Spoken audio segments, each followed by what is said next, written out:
Bonjour, alors je m'installe. Bon, ce serait bien que je fasse mes chroniques devant mes livres, ça serait un peu plus classe, mais mes livres ils sont encore dans des cartons. Donc vous avez droit à mon canapé aujourd'hui.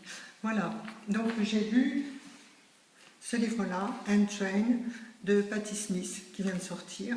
Et en fait, j'ai été très très étonnée. Alors c'est l'histoire d'une femme connue, tout le monde connaît au moins son nom, habillée comme l'as de pique, et avec une drôle de tête, que en général les gens connaissent.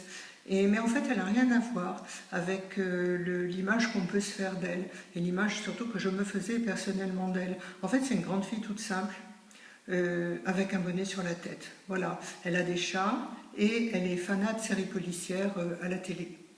Alors cette femme, elle voyage dans le temps et dans l'espace, et finalement, elle vous invite à son voyage. Vous vous retrouvez sur une plage américaine, par exemple, devant un cabanon qui va devenir sa maison, elle en est folle et elle l'achète.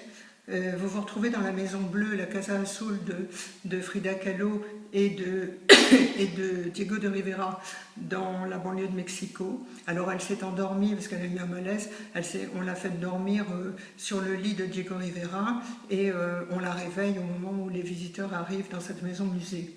Voilà, et puis vous vous retrouvez très souvent, toutes les 2 pages à peu près, dans le café Inno, un café de Greenwich Village qui est tout à côté de sa maison, où elle passe la moitié de sa vie. Alors, elle passe beaucoup de temps à une table, toujours la même, toujours sur la même chaise, ou bien dans les toilettes du café, parce que si quelqu'un lui prend sa place, elle attend que la place se libère dans les toilettes. Et là, elle lit, parce qu'elle passe sa vie à lire, et elle passe sa vie aussi à écrire. Alors justement, elle essaie d'écrire un poème de 100 vers, c'est son challenge, elle n'y arrive jamais, ou il y en a 99, ou il y en a 101.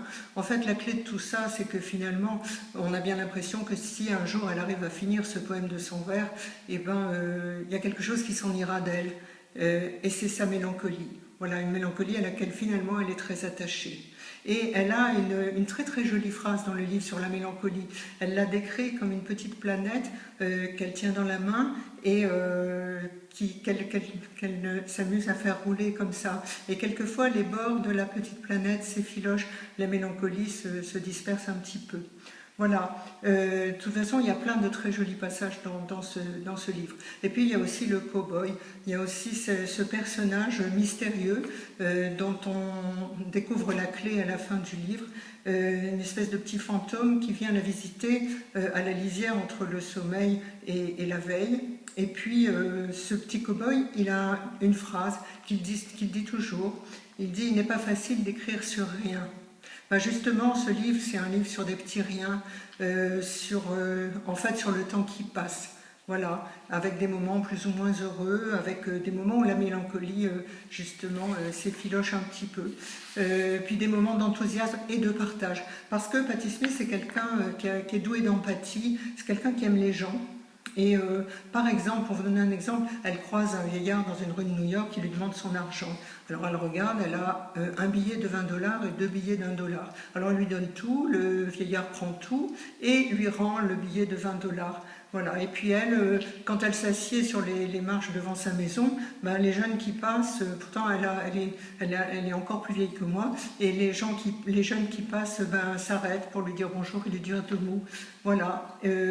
On sent la vraie gentille, quoi. En plus, c'est une artiste cultivée. Elle est fanat de Murakami, d'autres écrivains japonais que je ne connais pas du tout, je l'avoue. Elle est fanat de William Blake, elle est fanat de Camus, et surtout de Jean Genet. Voilà. Mais elle est aussi fanat des séries télévisées et surtout des experts. Alors c'est une femme en fait faite pour la vie, même si elle passe la moitié de sa vie au fond d'un café. Et elle prend des photos. Alors elle prend des polaroïds partout où elle passe. En fait elle fait, et elle l'explique ainsi, elle fait comme ces pèlerins espagnols qui font le chemin de Compostelle et qui font la collection de petits médaillons comme preuve de leur passage dans les différentes étapes de leur pèlerinage. Elle a ces polaroïds, voilà, qui marquent les étapes de sa vie. Elle prend des photos. Et puis elle voyage beaucoup. Alors, elle voyage d'abord parce qu'elle a des lubies, elle veut aller sur la tombe de Jean Genet, elle veut lui ramener des petits cailloux de Cayenne, où il a été emprisonné. Elle va sur plein de tombes comme ça. Et puis elle voyage aussi parce qu'elle est appelée pour des conférences. Ça la barbe, mais elle y va parce que, encore une fois, c'est une gentille fille. Et puis surtout dans le livre, il y a Fred. Il y a Fred, son mari qui est mort, son mari musicien indien, qui a laissé un vide épouvantable dans sa vie. Voilà, il y a le chagrin immense de la mort de son mari qui court à travers tout le livre, le chagrin face au temps qui passe, et tout finit par s'en aller. Même son grand manteau noir qu'elle adorait, qu'un ami lui a offert, et qui a disparu du jour au lendemain, comme ça. Voilà, ça pourrait être désespérant, tout ça, mais pas du tout. C'est pas du tout désespérant parce que c'est une femme qui est bien trop bavarde pour ça et qui aime trop les gens pour ça. Alors, elle parle même aux objets. Cette femme, elle parle souvent aux objets. Et en fait, c'est très touchant. Et c'est très joli. Je vous l'ai dit et je vous le répète, c'est un très très joli livre. Alors n'hésitez pas, je vous le remontre. Voilà, lisez ça, ça va vous faire le plus grand bien. Je vous fais un gros baiser.